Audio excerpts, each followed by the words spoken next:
गृह राज्य मंत्री अमित शाह और गुजरात के कुछ आईपीएस अधिकारियों की कॉल रिकॉर्डिंग्स बाहर आती हैं। इन कॉल रिकॉर्डिंग से पता चलता है कि किस तरह अमित शाह के द्वारा पुलिस अधिकारियों को इलीगल काम करने के लिए आदेश दिए जाते हैं। इस मामले में आज आईएएस प्रदीप शर्मा गांधीनगर थाने में मोदी के खिलाफ एफआईआर दर्ज कराने पहुंच गए। कैसे गुजरात के गृह राज्य मंत्री अमित शाह के द्वारा बंगलुरु में रहने वाली एक गुजराती लड़की का पीछा करवाया जा रहा था। वो कब मॉल जा रही है, किस सिनेमा हॉल जा रही है, किस लड़के के साथ जा रही है, किस होटल के किस कमरे में रुक रही है, इन सब की जानकारी गुजरात पुलिस के बड़े अधिकारियों के द्वारा पल पल गृह मंत्री अमित शाह को दी जा रही थी।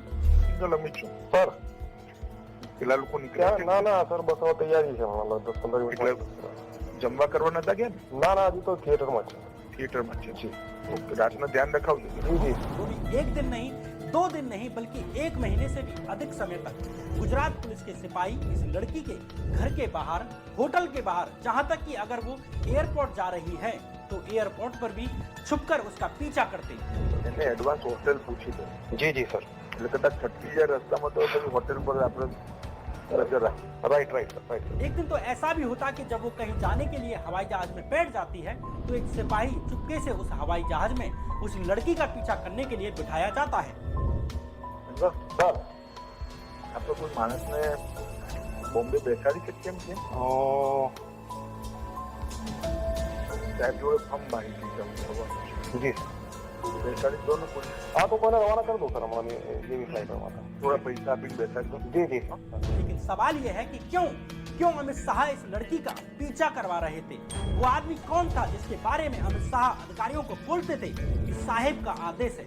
आखिर क्यों साहेब को इस लड़की की हर चीज जाननी थी? दूसरा सवाल कि कैसे अपने पर्सनल इंटरेस्ट के लिए सरकारी अफसरों, संसाधनों और बजट का इलीगल तरीके से इस्तेमाल किया जा रहा था। The Snoopgate scandal breaks. Sting operation claims illegal surveillance of a young woman by the Gujarat government. उस लड़की का क्या हुआ जिसके फोन टेप किए जा रहे थे? मुद्दे को हमेशा के लिए दबा दिया गया। इन तमाम सवालों के जवाब टटोलने की कोशिश करेंगे आज के इस एपिसोड में। ये कहानी शुरू होती है भुज भूकंप से। 26 जनवरी 2001 के दिन जिस वक्त देश गणतंत्र दिवस मना रहा था, उसी वक्त सुबह के ठीक 8:46 पर गुजरात के कच्छ जिले में एक भयानक भूकंप आता है। कच्छ जिले के भुज में आए इस भूकंप के कारण 1-2 हजार नहीं बल्कि 13,000 से अधिक लोगों की जान चली जाती है। पूरा शहर भूकंप से तबाह हो गया। गुजरात सरकार के द्वारा भुज शहर को दोबारा से रीडेवलप करने की कोशिश की जाने लगी। 26મી સાંજે કચ્છ પહોંચ્યો તો ભૂકંપ આવ્યો ત્યારે દિલ્હીમાં હતો। इसी बीच 28 मई 2003 के दिन आईएएस अधिकारी प्रदीप शर्मा कच्छ जिले के जिलाधिकारी बनकर आते हैं। यहाँ साल 2003 से लेकर साल 2006 तक प्रदीप शर्मा कच्छ जिले के जिलाधिकारी रहते हैं। इसी बीच प्रदीप शर्मा ने कच्छ जिले में आने वाले भुज शहर के ब्यूटिफिकेशन का काम शुरू कर दिया। भुज शहर में ही प्रदीप शर्मा की मुलाकात शहर के एक समृद्ध सुनार से होती है। इनका नाम हम प्राइवेसी के कारण नहीं बता रहे। भुज भूकंप के कारण ज्वेलरी के बाजार में भी भारी नुकसान हुआ, लेकिन इस ज्वेलर ने बाजार में काम करवाने के लिए अन्य दुकानदारों में सहमति बनवाई। इस तरह ये ज्वेलर प्रदीप शर्मा के संपर्क में आते हैं। इस ज्वेलर ने बंगलुरु से मैकेनिकल की इंजीनियरिंग की भी पढ़ाई की थी और यहीं से उनकी बेटी माधुरी ने आर्किटेक्ट की पढ़ाई की थी। माधुरी यहाँ पर एक काल्पनिक नाम है, ये हम उनकी प्राइवेसी के कारण उनका असली नाम नहीं बता रहे। इसी दौरान साल 2005 में जिलाधिकारी प्रदीप शर्मा ने भुज शहर में एक हिल गार्डन के ब्यूटिफिकेशन का काम शुरू कर दिया और इस तरह आर्किटेक्ट माधुरी को हिल गार्डन प्रोजेक्ट के आर्किटेक्ट के रूप में चुन लिया जाता है। जब हिल गार्डन का काम पूरा हो गया तो प्रदेश के मुख्यमंत्री नरेंद्र मोदी इसके इनॉग्रेशन के लिए आते हैं कच्छ जिले। आईएएस प्रदीप शर्मा के अनुसार यही वो वक्त था जब उन्होंने माधुरी को सीएम नरेंद्र मोदी से मिलवाया। मोदी ने माधुरी से कहा कि अगर उसे कोई सुझाव देने हैं तो वो उन्हें ईमेल कर सकती है। इस तरह मोदी ने माधुरी से अपना प्राइवेट ईमेल शेयर किया। मुख्यमंत्री से ईमेल मिलने के बाद माधुरी ने उन्हें हिल गार्डन दौरे के लिए धन्यवाद कहा। इस तरह माधुरी और मोदी के बीच ईमेल का आदान प्रदान शुरू होता है। कुछ दिन के बाद अक्टूबर 2005 में गुजरात सरकार का शरद उत्सव आने वाला था। गुजरात सरकार की तरफ से कच्छ में होने वाले शरद उत्सव में शामिल होने के लिए माधुरी ने कच्छ जिले के प्रशासन से संपर्क किया। इस तरह माधुरी को इस सरकारी कार्यक्रम में गेस्ट कोऑर्डिनेट करने का काम मिल जाता है, जिसके बदले उन्हें एक अमाउंट मिलना भी तय हुआ। आईएएस अधिकारी प्रदीप शर्मा के अनुसार इस दौरान माधुरी ने उन्हें बताया कि वो बंगलुरु जाने का प्लान बना रही है। साथ ही ये भी बताया कि उसके और सीएम मोदी के बीच ईमेल के माध्यम से इंटरेक्शन हो रहा है।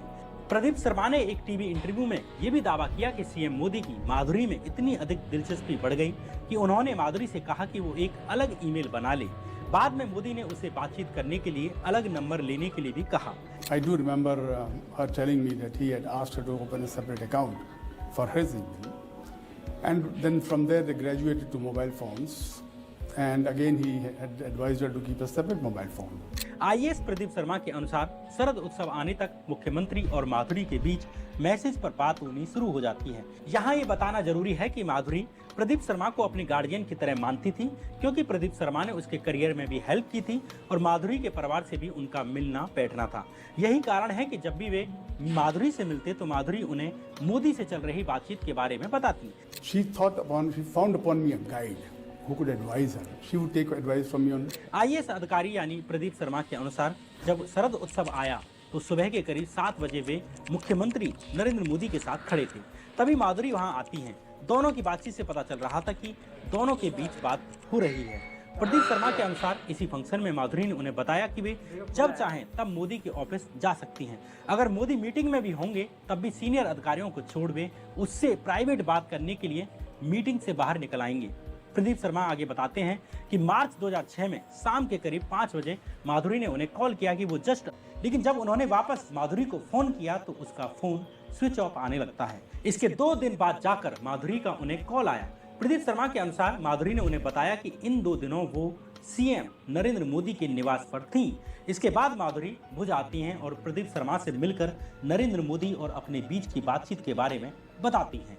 प्रदीप शर्मा के अनुसार माधुरी ने उन्हें बताया कि जब वो अहमदाबाद एयरपोर्ट पर आई तो उसे मोदी के सहयोगी श्री ओपी सिंह लेने के लिए आए। उन्होंने उन्हें मुख्यमंत्री आवास पर छोड़ा, जहां उसे फोन स्विच ऑफ करने के लिए कहा गया। प्रदीप शर्मा के अनुसार माधुरी ने उन्हें बताया कि अगले दिन होली थी। भाजपा नेता आनंदीबेन समेत बहुत से लोग मोदी से मिलने के लिए आते हैं, लेकिन मोदी ने जल्द ही इन सबको निपटा दिया और कार्यक्रम को बीच में ही खत्म करके वापस अपने निवास पर आ गए। इस बीच माधुरी को बुखार आता है। उसने मोदी को बताया कि उसे बुखार है, लेकिन उसे ये कहकर मना कर दिया जाता है कि इस स्थिति में डॉक्टर को नहीं बुलाया जा सकता। ये महिला इस बीच में बीमार भी होती है। She developed a fever and requested a physician. वो कहते हैं मेरी तबीयत खराब है, किसी डॉक्टर को बुला दो। तो मोदी जी क्या कहते हैं उससे? मोदी जी उससे कहते हैं कि calling a physician is impossible. Doctor को तो हम बुला ही नहीं सकते, किसी को पता लग जाएगा कि तुम यहाँ पे आई हुई हो। यहाँ ये बताना जरूरी है कि ये बयान आईएएस प्रदीप शर्मा के हैं, जो उन्होंने अलग अलग इंटरव्यूज में और सुप्रीम कोर्ट में दाखिल की गई अपनी याचिका में कहे हैं। यानी ये सार्वजनिक तौर पर उपलब्ध बयान हैं। हम अपनी तरफ से इन बयानों की ना पुष्टि करते हैं ना इन्हें नकारते हैं। साल 2003 से लेकर साल 2006 तक प्रदीप शर्मा भुज जिले में अधिकारी रहते हैं। आगे प्रदीप शर्मा को भावनगर शहर का म्यूनिसिपल कमिश्नर यानी निगम आयुक्त बना दिया जाता है। प्रदीप शर्मा के अनुसार मुख्यमंत्री भी उन्हें उनके काम के लिए पसंद करते थे और उन्हें भी अच्छा लगता था कि वे मुख्यमंत्री के निकट हैं। प्रदीप शर्मा के अनुसार नवंबर 2008 के बीच माधुरी ने उन्हें सूचित किया कि मोदी ने कहा है कि वो अलांग शिपयार्ड प्रोजेक्ट पर काम करें, इसके लिए वो भावनगर आना चाहती हैं।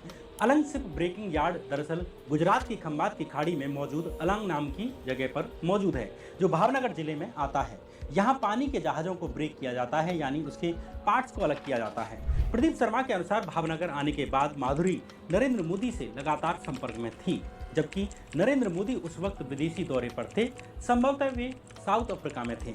प्रदीप शर्मा के अनुसार माधुरी ने उन्हें बताया कि सीएम नरेंद्र मोदी ने उनसे पूछा कि क्या उसके और मोदी के बीच की बातचीत के बारे में प्रदीप शर्मा को पता है कि नहीं। प्रदीप शर्मा ने कई इंटरव्यूज में यह भी दावा किया कि उनसे माधुरी ने कहा कि सीएम मोदी ने उससे एक अलग ईमेल बनाने और एक अलग फ़ोन नंबर रखने के लिए कहा। इसी बीच माधुरी ने उन्हें एक मैसेज दिखाया जो उसे सीएम मोदी ने विदेश से भेजा था, लेकिन मैसेज देखने के बहाने ही प्रदीप शर्मा ने वो नंबर याद कर लिया। ये नंबर था 9909। इससे आगे का नंबर हमारे पास है, मगर हम प्राइवेसी के कारण ये बता नहीं सकते। इस नंबर को आईएएस प्रदीप शर्मा ने अपने फ़ोन में सेव कर लिया, लेकिन यही गलती आगे चलकर प्रदीप शर्मा के लिए आफत लेकर आती है।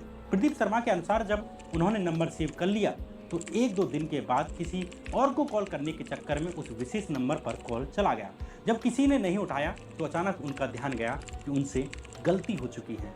प्रदीप शर्मा के अनुसार संभवतः यहीं से वे सर्विलांस पर आते हैं कि उस विशेष नंबर पर आया कॉल किसका है। And inadvertently, I had called that number. Thinking that I'm calling one of my staff, I had called that number. All right. And I think that missed call led to a kind of series of surveillance. They wanted to find out who it was. Pradeep Sharma के एक interview के अनुसार शायद नरेंद्र मोदी को शक था कि उनके पास कोई सीडी है, जिससे वे परेशान थे कि वे उनके करियर के लिए मुश्किलें पैदा कर सकते हैं। दरअसल प्रदीप शर्मा दावा करते हैं कि उन्हें उनके किसी करीबी ने कोई पत्र भेजा जिसमें उसने दावा किया कि माधुरी की कोई सीडी इंटरनेट पर मौजूद है। इस पर था, इसलिए प्रदीप शर्मा की आशंका है कि इसलिए ही नरेंद्र मोदी को लगता था कि शायद उस सीडी में वे ही हैं। हालांकि एनडीटीवी को दिए इंटरव्यू में प्रदीप शर्मा दावा करते हैं कि उनके पास ऐसी कोई सीडी नहीं थी। यहाँ दो सवाल मन में उठते हैं, एक ये कि आईएएस प्रदीप शर्मा नरेंद्र मोदी पर इतने गंभीर आरोप क्यों लगा रहे थे और इसमें सच्चाई कितनी थी। हम अपनी तरफ से प्रदीप शर्मा के दावों पर अपना कोई मत नहीं रख रहे, लेकिन इसका आप स्वयं इसका निर्णय ले सकें, इसके लिए इस केस से संबंधित बाकी चीजें डिस्कस करते हैं। साल 2011 में आईएएस प्रदीप शर्मा ने सुप्रीम कोर्ट में एक याचिका डालते हुए कहा कि उन्हें मोदी के द्वारा टारगेट किया जा रहा है। मुख्यमंत्री मोदी की तरफ से उन्हें फंसाने की साजिशें रची जा रही हैं, इसलिए उन पर फर्जी मुकदमे लगाए जा रहे हैं। इसी तरह के एक पुराने केस में 6 जनवरी 2010 के दिन आईएएस प्रदीप शर्मा को गुजरात पुलिस के द्वारा अरेस्ट कर लिया जाता है। 2 महीने के बाद 31 मार्च 2010 के दिन आईएएस प्रदीप शर्मा के खिलाफ एक और एफआईआर दर्ज कर ली जाती है। इसके 6 महीने के बाद 25 सितंबर 2010 के दिन भी आईएएस प्रदीप शर्मा के खिलाफ एक और केस लाद दिया जाता है। इसके भी 4 महीने के बाद 22 फरवरी 2011 के दिन प्रदीप शर्मा के खिलाफ एक और मुकदमा दर्ज कर लिया गया। चूंकि इन केसों की जांच गुजरात पुलिस की क्राइम ब्रांच कर रही थी, इसलिए प्रदीप शर्मा ने सुप्रीम कोर्ट में एक याचिका डाली और इस याचिका में प्रदीप शर्मा ने कहा कि उन्हें मुख्यमंत्री के द्वारा इसलिए टारगेट किया जा रहा है क्योंकि मुख्यमंत्री को लगता है कि उनके पास माधुरी और सीएम मोदी के बीच के रिश्तों की जो जानकारियां हैं वो हैं। प्रदीप शर्मा ने सुप्रीम कोर्ट से कहा कि उनके केस को गुजरात के बाहर या तो केंद्र की सीबीआई को दे दिया जाए या किसी अन्य राज्य की जांच एजेंसी से जांच करवाई जाए, क्योंकि गुजरात में उनके केस की जांच निष्पक्ष नहीं की जाएगी, क्योंकि खुद राज्य के मुख्यमंत्री नरेंद्र मोदी उन्हें टारगेट करके झूठे केस लगा रहे हैं। लेकिन उस वक्त ये आरोप इतना बड़ा था कि सुप्रीम कोर्ट ने प्रदीप शर्मा से कहा कि वे अपनी याचिका में से माधुरी और मोदी के संबंधों के बारे में जो डिटेल दी गई है उस पार्ट को हटा दें। प्रदीप शर्मा के अनुसार उस वक्त उन्हें अंदर ही अंदर ये तो पता चल चुका था कि उन पर निगरानी रखी जा रही है, लेकिन उनके पास इसके सबूत नहीं थे। लेकिन जल्द ही इस केस से जुड़ी कॉल रिकॉर्डिंग्स और बाकी सबूत बाहर आने लगते हैं। इन सबूतों के बाहर आने की कहानी भी बड़ी दिलचस्प है, लेकिन आगे की कहानी को जानने से पहले मैं आपके 15 सेकंड्स लूँगा। प्लीज़ अगर आपने इस चैनल को अभी तक सब्सक्राइब नहीं किया है, चैनल को सब्सक्राइब कर लीजिए, वीडियो को लाइक कर दीजिए और वीडियो के अंत में इसे शेयर करना ना भूलें। आप इस वीडियो से ही अपने आसपास के लोगों को बता सकते हैं कि आखिर आज जो देश में जो परिस्थितियां हैं वे क्यों हैं और इसके पीछे की जड़ें क्या हैं और आखिर गुजरात मॉडल था क्या। अब आगे की कहानी। साल 2013 में सीबीआई गुजरात से ही जुड़े एक इशरत जहां फर्जी एनकाउंटर केस की जांच कर रही थी। इसमें अमित शाह पर आरोप था कि उन्होंने जून 2004 में कुछ पुलिस अधिकारियों के साथ मिलकर इशरत जहां नाम की एक लड़की और उसके कुछ साथियों की हत्या करवाई थी। साल 2011 में गुजरात हाईकोर्ट ने इस मामले की जांच गुजरात राज्य से लेकर सीबीआई को सौंप दी। साल 2004 के जून महीने में जिस वक्त इशरत जहां और उसके साथियों का एनकाउंटर हुआ, उस वक्त अहमदाबाद पुलिस क्राइम ब्रांच के एसीपी थे आईपीएस जीएल सिंघल। सीबीआई ने अपनी जांच में पाया कि इशरत जहां फर्जी एनकाउंटर केस में एसीपी जीएल सिंघल का भी बड़ा हाथ है। इस तरह 22 फरवरी 2013 के दिन सीबीआई ने एसीपी सिंघल को अरेस्ट कर लिया। इस